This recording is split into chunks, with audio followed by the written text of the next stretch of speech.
What's my opinion on topping? Should you top? Should you not top? Is it a waste of time? Does it help?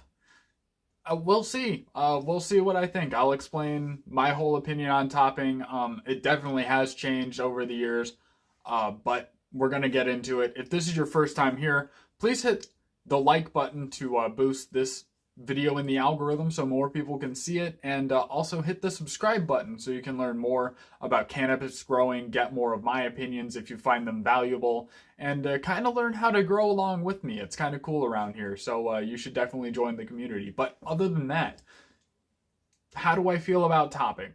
I, like most growers, got into the cannabis community when topping was the big thing, and a lot of people were topping, and a lot of people still do top. It is a very common practice. It's been around forever.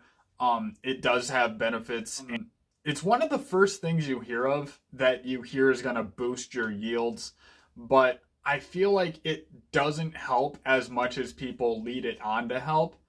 Um, for those of you who don't know, when you're topping, you do cut the top off of your plant to expose the two nodes that are covered by the one, so then it grows out in two directions and you essentially get two more tops, or two times the tops, really. Since you had one top to begin with, you remove that, now you have two.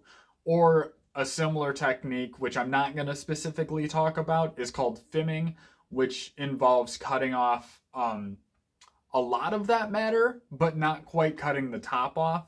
And then it stunts the growth, and then they start to grow evenly, and it's like you've created three tops. So that training technique is extremely similar, but not exactly the same. I believe it has a shorter recovery period. However, it's still longer than just doing what I do, which is just bending your plants over and exposing all of the tops that are on the side of the plant. But it does help. It will give a yield boost, but it doesn't help as much as people like make it seem like it will, in my opinion. It doesn't help like bending your plant over and making it into a certain shape. And that, in my opinion, also has a shorter recovery period, because almost overnight, when you bend your plant over, it'll be bending basically straight up again. So you'll actually have to end up holding the plant down. Whereas if you're topping, you're going to cut the top off, whether you do a full topping or if you just do a micro topping. That plant still has to take valuable time to heal itself and then start growing again. So that's why moving forward, I'm not even going to bother doing it. I'm simply going to bend my plant over, wait for the nodes to start growing into branches, and then I'm going to bend those branches over and wait for even more nodes. It's going to be a shorter wait. I'm still going to have a longer veg time simply because I want to grow larger plants, but it's not going to be as long as if I was doing topping every other week and then waiting 3 days for my plant to heal itself to start growing again. Because if you think about it, you don't want to just stop at one top, right? You want to do multiple rounds of topping. And if you do it properly, you're taking off every single top on your plant to get the maximum multiplication of tops to try to get the highest yield possible up until the point you want to flip it into flower, and then you don't top at all. Well, why don't you top at all? Why don't you top when you switch to flower? Because it puts on too much stress for the plant. It'll stunt the growth too much. But one thing you can do in early flower, in the first couple weeks before buds start forming, is low stress training. Well, why can you do low stress training rather than topping in the flower stage? You get less stress, but doing the low stress training gives your plant the strength to hold up more yield, which is a desired effect. Whereas if you're topping, it'll actually lower your yield potential because it needs to take the time to repair before it can start producing bud again, if that makes any sense. So essentially, moving forward, I'm going to take a 90% low stress training approach to it, because I want to stress my plants as little as possible.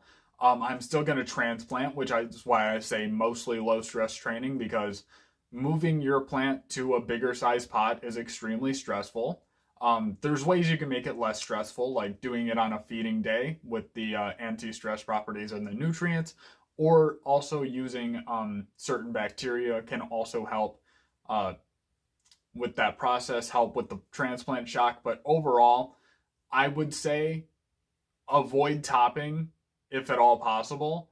And there are going to be those circumstances where if your plant grows way too big for the room and you weren't anticipating it, of course, if you can only move your light like a foot and you have a high risk of burning your plant, of course you're going to want to cut the top half of that plant off, or the top 25%, or whatever you're comfortable with of that plant off, so then you have less plant matter. But that's something you're going to do in like the late veg stage rather than early flower, because you're going to be like, okay, I have this vegging plant and it's way too tall for my room, so I need to cut a significant amount of it off so then it doesn't stretch into my light and burn itself, because that's no good, right? So in that application, I find it appropriate, but I don't see just recreationally topping your plant every week or every other week, whatever it might be, as beneficial as people like lead it on to be. Because I coupled high stress training like topping along with the low stress training, like just bending the plant over. And bending the plant over, just, it results in more tops.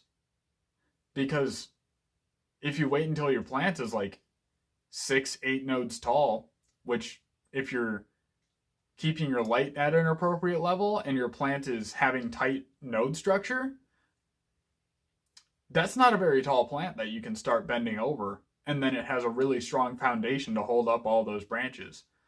So moving forward, I'm just going to be low stress training my plants. So when I start growing again, all the plants are going to be low stress trained. But if you got value out of this video, please hit the like button. If you agree with my opinion, if you disagree with my opinion, let me know down in the comments section. I want to hear your thoughts. I want to have a conversation about it. And if you're new here, please hit the subscribe button. Learn how to grow along with me and all that stuff, and get growing tips and such like this. I will see you guys next time. Thank you very much.